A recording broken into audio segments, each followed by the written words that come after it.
Credit चोर का जनता ने दिया केजरीवाल को टैग। नरेंद्र मोदी जी के किए हुए काम का केजरीवाल लेना चाहता था क्रेडिट। जनता ने दिखाया केजरीवाल को आईना। मोदी मोदी के नारे सुनकर केजरीवाल के उड़े होश, चली गई याददाश्त। नमस्कार दोस्तों, मैं वर्षा शर्मा स्वागत करती हूं आपका अपने चैनल थिंक टैंक पर। दोस्तों, यूं तो हम जानते हैं कि केजरीवाल को जनता कई नामों से बुलाती है। कोई झूठा बोलता है तो कोई मक्कार बोलता है, कोई फरेबी बोलता है तो कोई घोटालेबाज बोलता है, तो कोई ड्रामेबाज भी बोलता है, क्योंकि ड्रामे केजरीवाल के खत्म ही नहीं होते। एक के बाद एक ड्रामा दिखाई देता है, जिन ड्रामों को ही करके केजरीवाल ने जनता को बेवकूफ बनाकर यहाँ पर दिल्ली में सत्ता हासिल कर ली। क्योंकि ये ड्रामे नहीं तो और क्या। 5 रुपए का पैंट, 250 रुपए की शर्ट, ढीली ढाली पैंट और हवाई चप्पल पहनकर अपना कॉस्ट्यूम तैयार करके जनता को बेवकूफ बनाया, जनता के सामने ड्रामा क्रिएट किया। तो अब एक बार फिर केजरीवाल का वही ड्रामा जनता के सामने आ गया। अब जनता जाग चुकी है, जनता केजरीवाल को पहचान चुकी है, जिसके बाद जनता ने खूब जमकर केजरीवाल की धज्जियां उड़ा दी, केजरीवाल की बेइज्जती कर डाली। दोस्तों, हुआ यूं कि दिल्ली में गुरु गोविंद सिंह इंद्रप्रस्थ यूनिवर्सिटी का इनॉग्रेशन होना था, जिसको लेकर एलजी और इसके अलावा आप सरकार यानी कि केजरीवाल के अंदर तनातनी हो गई कि इसका इनॉग्रेशन कौन करेगा, जिसके लिए केजरीवाल लगातार क्रेडिट लेने का काम कर रहा था। सोच रहा था उसको ये क्रेडिट मिल जाए कि ये यूनिवर्सिटी बच्चों के लिए केजरीवाल ने बनवाई है, जिसको लेकर आम आदमी पार्टी ने सोशल मीडिया पर एक मुहिम चालू कर दी। लगातार पोस्ट पर पोस्ट डालते रहे, लगातार पोस्ट पर पोस्ट डालते रहे, केजरीवाल की तारीफें करते रहे कि देखिए केजरीवाल, सीएम केजरीवाल आज इस कॉलेज का, इस यूनिवर्सिटी का इनॉग्रेशन करने वाले हैं। बच्चों की भलाई के लिए कितना प्यारा काम किया है। मनीष सिसोदिया का ड्रीम प्रोजेक्ट पूरा हो रहा है। ये मनीष सिसोदिया जी का ड्रीम प्रोजेक्ट है। तरह तरह की बातें, जिसमें मनीष सिसोदिया की छवि सुधारने की, क्या उसको संवारने की, उसको बढ़िया बनाने की पूरी कोशिश की गई कि किसी तरह मनीष सिसोदिया को लोगों के सामने अच्छा साबित कर सके कि मनीष सिसोदिया बहुत ही ज्यादा अच्छा काम कर रहे थे, वो यूनिवर्सिटी बना रहे थे, उन्होंने स्कूल्स बनवाए, तरह तरह की बातें।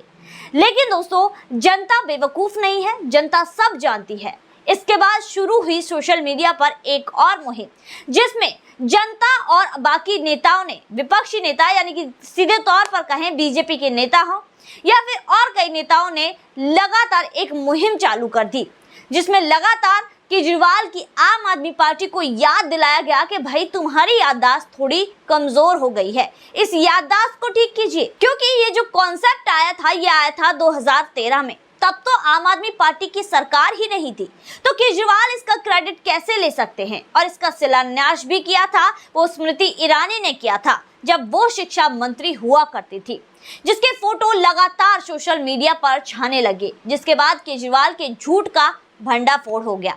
वहीं दूसरी तरफ कार्यक्रम के दौरान भारी बेइज्जती का सामना केजरीवाल को करना पड़ा, क्योंकि जनता सब जानती है। दोस्तों, मैं बार बार कह रही हूँ कि जनता सब जानती है, जनता की आंखें खुल चुकी हैं। केजरीवाल भाषण देना चाहते थे, जिसको लेकर तुरंत ही ऑडियंस में बैठे लोग लगातार ये कहने लगे कि ये व्यक्ति क्रेडिट चोर है। और यही नहीं दोस्तों, वहां पर मोदी मोदी के नारे भी लगने लगे। लगातार केजरीवाल की बेइज्जती की गई, जिससे खिसियाकर केजरीवाल एक अपनी सहयोगी एक महिला से बात करते हुए नजर आए कि जो उन्हें बोलना था वो तो केजरीवाल भूल चुके हैं। तो यहाँ पर अब केजरीवाल क्या करे, लगातार केजरीवाल यही चीजें कहते रहे।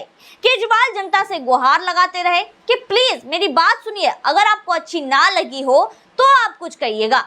लगातार केजरीवाल का मुंह इतना सा हो गया, केजरीवाल को भारी बेइज्जती का सामना करना पड़ा। उसके बाद हुआ ये कि केजरीवाल को अपना जो भाषण था, जो अपनी चीजें थी, वो कंक्लूड करनी पड़ी। वो महिला भी यही कहती हुई दिखाई दी, जिसमें उस महिला को केजरीवाल कहते हुए दिखाई दिए कि अगर कंक्लूड ही करवाना था बुलाया क्यों। भारी बेइज्जती केजरीवाल को करवानी पड़ी। दोस्तों, शायद केजरीवाल या उनकी आम आदमी पार्टी के किसी भी नेता ने वो डिटेल्स नहीं पढ़ी थी जो इसके इनॉग्रेशन से पहले आई थी, जिसमें साफ तौर पर कहा गया था कि जो उद्घाटन है वो यहाँ पर एलजी विनय कुमार सक्सेना करेंगे, जो इसके कुलाधिपति हैं।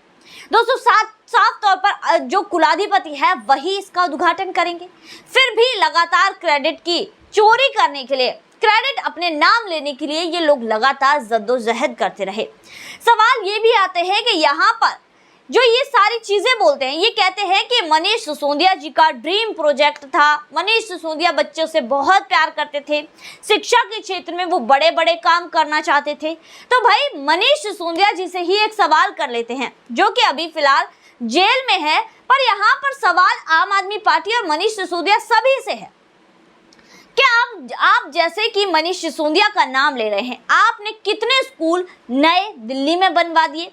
स्कूलों की वजह आपने क्लासरूमों को चमकाने का काम किया, जिसमें भी 35 लाख रुपए का खर्चा एक क्लासरूम का बताया।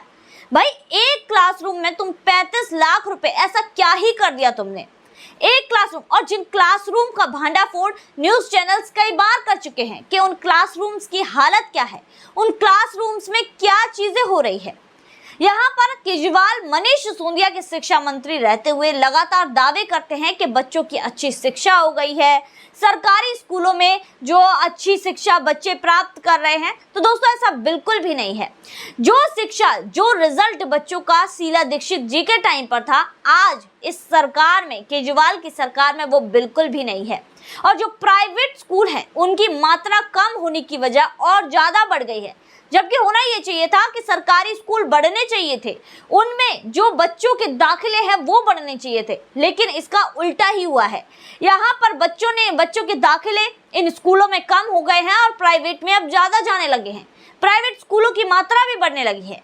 तो यहाँ पर साफ तौर पर केजरीवाल एंड पार्टी एक्सपोज हो जाते हैं। वहीं दूसरी तरफ यही पार्टी जो अपने आप को आम आदमी बताती थी, केजरीवाल एक समय पर दावे किया करते थे कि भाई वो छोटे से घर में रहना चाहते हैं, उनकी ज्यादा कोई इच्छाएं, महत्वाकांक्षाएं नहीं है। आज वो शीश महल में रह रहे हैं। तो अब उनके नेताओं को भी लग रहा है कि भाई जब हमारे आका शीश महल में रह सकते हैं तो हम बड़े बंगले में क्यों नहीं रह सकते। दोस्तों राघव चड्ढा की भी बड़े बंगले की महत्वाकांक्षा थी, जिसको लेकर जगदीश धनखड़ से यहाँ पर राघव चड्ढा मिले थे और 8 सितंबर 2022 को राघव चड्ढा को एक भव्य बड़ा आलीशान बंगला दे दिया गया था। लेकिन उनके पद को देखते हुए यहाँ पर जो उनका 3 मार्च को इस बंगले का जो इनको अलॉट किया गया था वो कैंसिल हो गया, कैंसिलेशन आ गया, जिसके बाद राघव चड्ढा परेशान हो गए कि भाई हमारे आका शीश महल में रह रहे हैं तो हम क्यों नहीं बड़े बंगले में रहेंगे, जिसको लेकर वो कोर्ट तक चले गए कि भाई उन्हें बड़ा बंगला चाहिए, उन्हें बड़ा बंगला अलॉट करना चाहिए। जिस पर अब ये जो आम आदमी पार्टी अपने आप को बताते हैं, जो कहते हैं कि हम 3-4 कमरों के घर में रहेंगे, अब बड़े बंगले के लिए ये कोर्ट तक पहुंच गए हैं, कोर्ट में लड़ाई करेंगे। वारी दुनिया, वारी आम आदमी पार्टी, जो सोचा था वही ये कर रहे हैं, क्योंकि ये लोग सोचकर ही ये सारी चीजें आए थे। दुनिया को, जनता को, दिल्ली की जनता को बेवकूफ बनाकर, फ्री की लॉलीपॉप बांटकर ये सत्ता में आ गए और अपनी महत्वाकांक्षाएं, अपनी इच्छाएं ये बखूबी पूरा कर रहे हैं। दोस्तों आज की वीडियो में बस इतना ही, फिर मुलाकात होगी ऐसी वीडियो के साथ। तब तक के लिए हमारे साथ जुड़िए, हमारे चैनल को सब्सक्राइब कीजिए, वीडियो को लाइक कीजिए और शेयर जरूर कर दीजिएगा। धन्यवाद।